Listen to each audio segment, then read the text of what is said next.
Hello students, तो हमारा question है which of the following compound will show metamerism. Metamerism कब होता है? When there is different number of carbon groups, carbon chain along a functional group। तो अगर हम फंक्शनल ग्रुप की दोनों साइड देखें और हम डिफरेंट टाइप्स की कार्बन चेन बना पाएंगे तो हम क्या बोल देंगे, उस कंपाउंड में मेटामेरिज्म हम ऑब्जर्व कर सकते हैं। अगर हम फर्स्ट स्ट्रक्चर देखें, फर्स्ट स्ट्रक्चर क्या है? ईथर दिया हुआ है हमें। तो यहाँ पे क्या है? एक कार्बन है और राइट साइड पे क्या है? दो कार्बन है। तो अगर हम क्या करें, एक और टाइप का स्ट्रक्चर बनाएं इस ईथर का, तो वो क्या हो सकता है कि अगर हम लेफ्ट साइड पे दो कार्बन कर दें और राइट साइड पे एक कार्बन कर दें, तो ये दोनों है तो सेम ही कंपाउंड। भले ही हमने लेफ्ट पे राइट एक कर दिया या दो कर दिए है, होंगे तो क्या सेम ही कंपाउंड्स। क्योंकि लेफ्ट पे एक करो या राइट पे दो करो और इसमें एक ही बात है, राइट? क्योंकि डिफरेंट स्ट्रक्चर हमें यहाँ फॉर्म होता हुआ नहीं दिख रहा।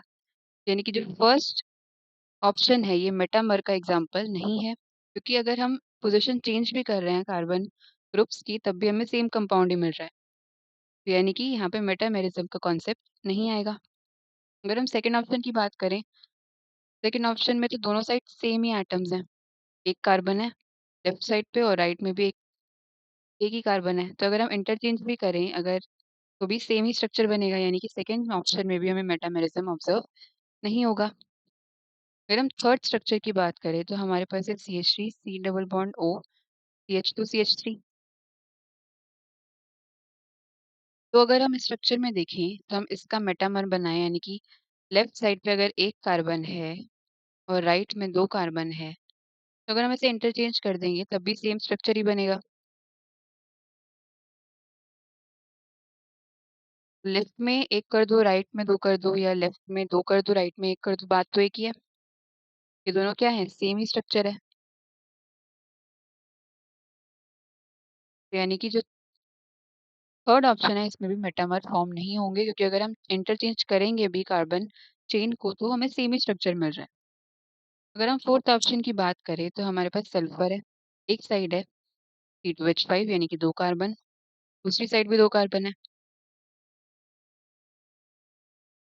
तो अगर हम इस टाइप का चेंज लाएं जहाँ पे क्या कर दे, हम एक साइड तीन कार्बन कर दे और एक साइड सिर्फ एक ही कार्बन रहने दें, तो यानी कि लेफ्ट साइड में कितने हो गए? थ्री कार्बन और राइट में हो गए वन कार्बन। टोटल हमें फोर कार्बन मेंटेन करने थे, तो हमने ऐसे भी मेंटेन कर दिए। तो हमने क्या देखा, जब हमने इंटरचेंज करा इन कार्बन एटम्स को, तो लेफ्ट साइड पे तीन कार्बन हो गए, यानी कि चेन है अलोंग अ फंक्शनल ग्रुप बदल गई है। पहले हमारे पास दो कार्बन थे, अब तीन कार्बन हो गए हैं। और राइट साइड पे हमारे पास दो कार्बन थे जो एक कार्बन हो गया है, यानी कि हमारी जो नंबर ऑफ कार्बन है along this functional group sulphur वो डिफरेंट हो गई है। तो यानी कि यहाँ पे हमने मेटामर्स ड्रॉ कर दिए हैं। तो हमें फोर्थ ऑप्शन में मेटामेरिज्म ऑब्जर्व होगा, so answer will be option 4। हम रेफरेंस देख सकते हैं एनसीईआरटी में, पेज 341। Thank you.